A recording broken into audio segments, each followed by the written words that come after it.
Hola, soy Alejandra Vidal Nieto. Estoy cursando la licenciatura de Ciencias de la Educación.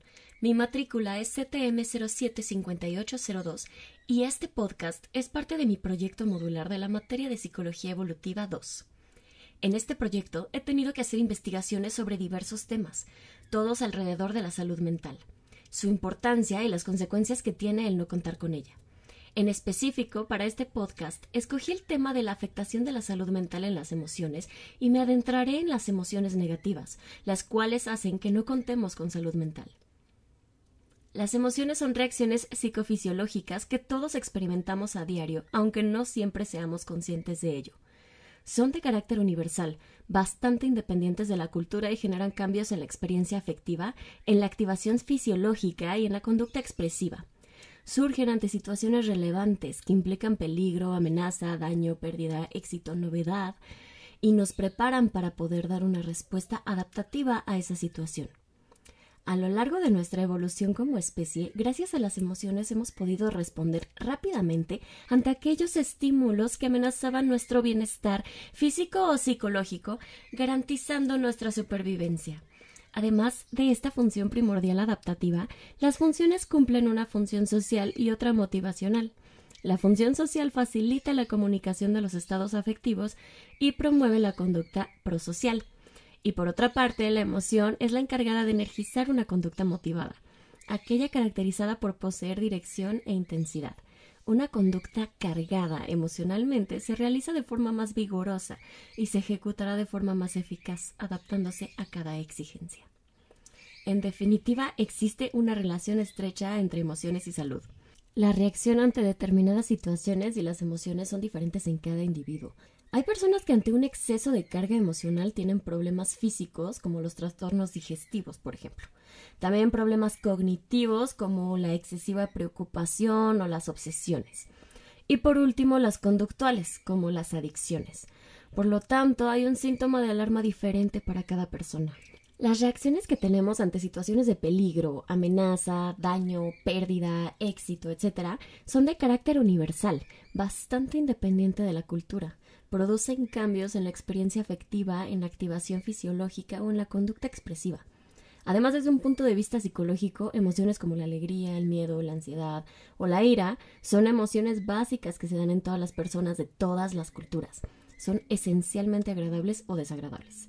Nos activan y forman parte de la comunicación con los demás y también pueden actuar como poderosos motivos de la conducta. El miedo, la tristeza y la ira son estados emocionales que cuando son intensos y habituales afectan negativamente la calidad de vida de las personas. En consecuencia, las emociones negativas constituyen actualmente uno de los principales factores de riesgo para contraer enfermedades físicas y mentales. Ahora sí me voy a adentrar un poquito más en qué consiste cada una de estas emociones negativas. El miedo y la ansiedad son las emociones que han generado mayor cantidad de investigación y sobre las que se ha desarrollado una gran cantidad de técnicas de intervención mayor desde todas las orientaciones teóricas psicológicas. La expresión patológica del miedo son los trastornos por ansiedad, que están relacionados con una respuesta de ansiedad desproporcionada e irracional ante un peligro inexistente. Es una de las reacciones que produce mayor cantidad de trastornos mentales, conductuales, emocionales y psicosomáticos. La distinción entre fobia y miedo podría concretarse en que la reacción de miedo se produce ante un peligro real y la reacción es proporcionada a este. Mientras que en la fobia la respuesta de ansiedad es desproporcionadamente intensa con la supuesta peligrosidad del estímulo. El miedo-ansiedad se define como una respuesta del organismo que se desencadena ante una situación de amenaza o peligro físico o psíquico, cuyo objetivo es dotar al organismo de energía para anularlo o contrarrestarlo mediante una respuesta. La ansiedad excesiva o clínica actúa interfiriendo el rendimiento en todos los ámbitos del ser humano y se torna en clínica en las siguientes situaciones. Cuando el estímulo presentado es inofensivo y conlleva una compleja respuesta de alerta. Cuando la ansiedad persiste en el tiempo, superando lo meramente adaptativo y los niveles de alerta persisten. cuando los niveles de alerta y la ansiedad interrumpen el rendimiento del individuo y las relaciones sociales. Otro hecho bastante común es que la ansiedad suele aparecer asociada al cuadro depresivo. En estos casos, los síntomas de tensión suelen interferir en la capacidad de disfrute del sujeto con respecto a las actividades agradables y se intensifican las desagradables. En tal caso, al igual que la ansiedad, en su forma clínica estos sentimientos podrían, por su duración, frecuencia e intensidad, transformarse en una depresión clínica e interferir con la capacidad adaptativa de la persona que los padece. Ahora hablemos un poquito de la tristeza. Tradicionalmente la tristeza se ha considerado como una de las emociones desagradables, aunque no siempre se puede decir que es negativa. Sobre ella existe gran variabilidad cultural e incluso algunas culturas no poseen palabras para definirla. No obstante, la tristeza, depresión, al igual que cualquier otra emoción, tiene una función filogenética adaptativa para recabar la atención y el cuidado de los demás, constituir un modo de comunicación en situaciones de pérdida o separación, o ser un modo de conservar energía para poder hacer frente a ulteriores procesos de adaptación. En su forma clínica, la depresión es un trastorno del estado de ánimo caracterizado por una sensación de tristeza intensa, superior a 2 meses.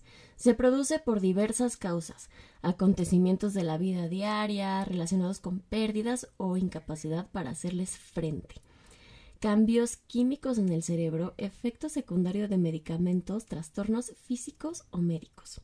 Los síntomas de la depresión no son los mismos en todos los individuos. La mayoría de sujetos dejan de tener interés por las actividades cotidianas.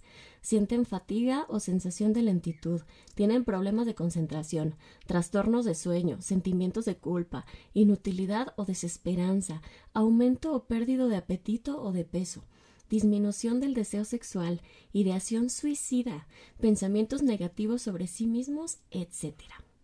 Ahora, hablaré un poco de la ira. La ira es considerada una emoción negativa por la mayoría de los teóricos de la emoción. Puede verse como negativa debido a las condiciones que evocan la emoción, ya que suele ser evocada por acontecimientos aversivos. La ira se puede calificar como positiva o negativa cuando es entendida desde el punto de vista de sus consecuencias adaptativas, dependiendo del resultado de una situación particular. Finalmente, la ira se podría ver como positiva o negativa en función de la sensación subjetiva o evaluación de la emoción, dependiendo de si un individuo siente placer o gusto o displacer o aversión tras la experiencia subjetiva de ira. La salud mental fortalece y potencializa las capacidades personales en la población para enfrentar el aislamiento. Hablar con los demás y compartir las emociones provocadas por el aislamiento o cualquier otra emoción negativa es una práctica efectiva que ayuda a preservar la salud mental. Por eso la terapia es muy recomendable. Incluso el simple hecho de llorar es muy liberador. Cuando tenemos un dolor emocional se siente un ahogo impresionante que cuando lloramos de cierta manera, aunque no se vaya a solucionar la situación que lo provoca, sí indiscutiblemente nos libera un poco. Así que sí afectan las emociones negativas a nuestra salud mental y es muy importante de entrada identificar cuál es el problema, cuál es la que nos lo está causando, si es el caso, y después hacer algo al respecto, buscar un especialista, atenderse, porque la salud mental es sumamente importante. Muchas gracias.